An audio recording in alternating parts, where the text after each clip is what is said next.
The Lucid Motors shares has been trending in popularity recently in both the stock market and among the conversations, and many people are wondering if they should be buying more, selling what they have, or just standing on the side and waiting for a better timing. As the market is still very volatile at the moment, we should be mindful about which positions to take, as well as their exposure and timing. Over the past few days, the price action of Lucid has brought the stock to around $21.32 before stabilizing around the current level of $18.07. Lucid Motors has been one of the most talked about and sought after stocks that the recent history ever witnessed. The EV startup has been often seen as a valid alternative to Tesla, which allows investors who don't have a large portfolio to have the exposure in the sector by buying a piece of a key player. The recent stock performance of Lucid has been under a lot of selling pressure, and that is due to two elements for the most part. The first one is supply chain issues. A vehicle needs different parts shipped from around the world to be assembled, and right now a lot of those key components are having global shortages. The other issue is sector-wide and affects the market sentiment of shareholders and the risk appetite of the capital. When I say sector-wide, I don't necessarily mean EV. I mean the entire speculative and growth stock sector. It goes without saying that economies around the world are going through different phases and episodes of challenges, and the demand for speculative and risky investments may be affected as a result. However, the story is wildly different if you look at the long-term price trend. And frankly, this is the key takeaway for today's video. Over the course of the past 18 months or so, Lucid has been going through different phases of the market sell-off. Even during the most difficult periods, Lucid never stayed below $20 for a sustained amount of time.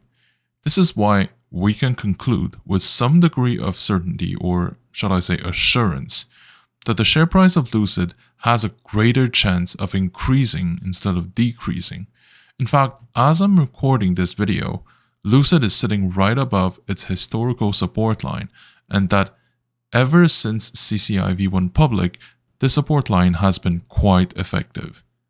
Now, let's also take a look at the technicals of the stock. The trading volume of Lucid Motors has recently been 29 million shares versus the average volume of 21 million shares. Over the previous 52-week period, its price fluctuated between $16.12 and $57.75. The market cap of Lucid Motors is currently at $29 billion compared to an enterprise value of $58 billion. The difference between the market cap and the enterprise value is the premium or discount the financial market is willing to allocate to the company based on its current fundamentals, leverage, and asset composition. The enterprise value is the combined value of the company's assets minus the debts. If the company has a lot of debts or a negative image amongst the market participants, the asset value may be impaired. With that being said, at the end of the day, it remains an estimation of the market every time it publishes its financial statements, so it's less reactive than the market cap and often more lenient for many other companies. One key element to note about the enterprise value is that for many growth-type companies, one of the most significant assets they own is the goodwill. Goodwill is an expectation of the market that a company can generate more profit or grow faster, partially because it may have a good management team, a stronger brand recognition, or a bigger online following. It is what makes a company unique compared to its competitors. In other words, it's not a tangible asset that companies may use, but it's often the reason why some companies are perceived to be trading at a discount, as the market cap is lower than the enterprise value, especially in very volatile situations. If the company goes to liquidation, the goodwill would be gone, and whatever the balance is on the balance sheet at the moment, we're going to see a different number, which is likely going to be a lot lower, and we have to share it amongst the shareholders and the debt holders. When we compare the current price to the historical price fluctuations, the stock is 3% higher than its 1-month low, 3% higher than the 12-week low, and 12% higher than the 52-week low. On the options market, which often gives us a hint of the market sentiment about where the stock price is likely going to go next, the implied volatility here is 97% versus a historical volatility of 66%. The put-call volume ratio is currently at 0.49. It is normal for many stocks to have a higher put option volume than what they deserve because many institutional investors hedge their long positions by buying put options. The most recent volume of options traded has been 56,000 contracts a day versus the 30-day average of 75,000. In terms of open interest, the most recent volume of open interest is 1 million contracts, compared to the 30-day average of 918,000 contracts. In terms of its shareholder structure, institutional shareholders own about 71% of the outstanding shares. The biggest shareholders include Vanguard, BlackRock, and Public Investment Fund. It's relevant to understand the shareholder composition of a company as this helps us to determine if you should be holding the stock long-term or to simply trade it in the short term. If the stock is mainly held by retail traders, this can sometimes be a sign that the stock lacks the depth to justify long-term holding. Typically, the consensus is that there should be at least 25 to 30% of institutional owners for the stock to be perceived as an investment and not just a position to have. Obviously, a lot of exceptions would apply since there are many great companies, mostly held by retail investors as well. But so far, that tends to be the exception and not the rule. Let's also take a look at the short interest present in the stock, which is the amount of positions aiming to profit if the share price falls lower.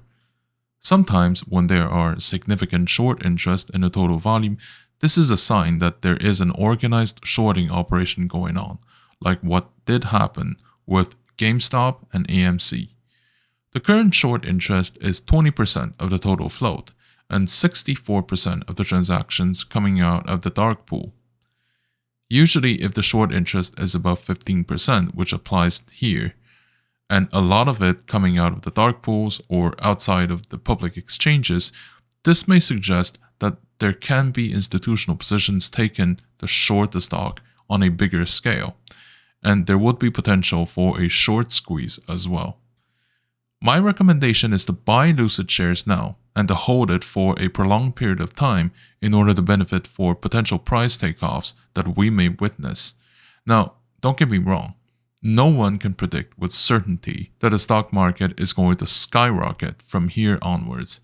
What I'm recommending for everyone to do, and this is important, is to evaluate with a fresh pair of eyes if the current risk profile is worth to take the risk. I would recommend to commit between 3 to 5% of your portfolio in total, and I would recommend to split the allocation in batches of 30% at a time so that you may purchase more later if it further retraces. Now, given the current market environment, I believe that the equity market is in a vast phase of correction, especially when it comes to tech and growth type equities. The financial market has been living and breathing thanks to the continuous creation of new capital with different waves of quantitative easings, which will have consequences on the price of assets as well as their yields. With the interest rates kept relatively low over the years and the increase of amount of capital in circulation, this will keep putting significant pressure on the profit that we can expect in investment products across the board. And this, by the way, is a reality that may shift in the years to come if the interest rate of core infrastructures within our globally financialized system increases. It's useful to remember that the market doesn't represent the real economy, and of course, the real economy doesn't always reflect in the stock performance, since the name of the game here is ultimately called supply and demand, which depends on a whole bunch of factors that go way beyond our own control. If we think about it, this is like saying, if your neighborhood house that is put up for sale is only allowing those who actually want to live inside to buy it, versus if you allow every single type of buyer with different intent or reasons to buy or to sell it. So obviously, there will be a significant difference in the price of this asset for those two scenarios. The market currently works more like the second option, and assuming that it would only reflect the fundamentals of the underlying economy would correspond to the first option. There are a few elements that are considered to be the reasons. The first one is the significant increase of amount of money printed by the central banks around the world, which is then distributed to the banks, with the expectation that they will be loaned to businesses. Normally, that's a good thing, but with a lack of opportunities in the real economy, the significant portion of that money actually went back to the financial system to buy up the price of existing assets. Now that the QEs have been wrapping up or ended around the world, I think that this drive behind asset price may no longer be as relevant as it is right now for the future. It is now compensated by the arrival of capital from one region to another, and from one sector to another even within the same jurisdiction. With the increase of tensions around the world, capital is always looking for a safe haven to park their money into, not just for a place to grow the nominal value, but with a currency that tends to keep its purchasing power as well. The third factor is the creation or the birth of artificial bubbles, either maintained by the market trends built up over the years or out of necessity. Capital needs to find a place to stay. Some good examples of this would include the EV sector in the 2020 and the oil and gas securities when there are tensions around the world. Either way, when it comes to the price trends of the market, the degree of uncertainty is a key drive behind the price fluctuations, and that is likely going to increase as we go on from there. When companies announce that they are going to enter or exit different markets, or that they will be trading on different platforms and exchanges, this can all have significant ramifications on the price of this asset. Some of the considerations to have when operating in this context include having a clear view of what is going on, especially regarding the cash flow and the capital flow, and avoid certain potential pitfalls. One of these is to be careful with short positions. Inherently, short positions are riskier than long positions as the downside of long positions is limited, whereas the short positions can lose you as much money as the stock price may reach, which is infinite. On top of that, we're now seeing a new phenomenon with short squeezes, involving a group of retail traders propping the stock price up, forcing short sellers to recover their positions. Sometimes the attempt will not succeed, but sometimes they end up in very spectacular success. Something else to consider is to treat tech stocks with care. To start, ask questions when the price of a security skyrockets without real fundamentals. It doesn't mean that you shouldn't be touching it with a 10-foot pole, but it does mean that there should be a difference between the decision of long-term holding and short-term trading. Either way, a rule of thumb is that each position should be structured in a way so that their individual performances will never affect the portfolio's stability. Thank you for watching. If you like my content, please like, comment, and subscribe to my channel.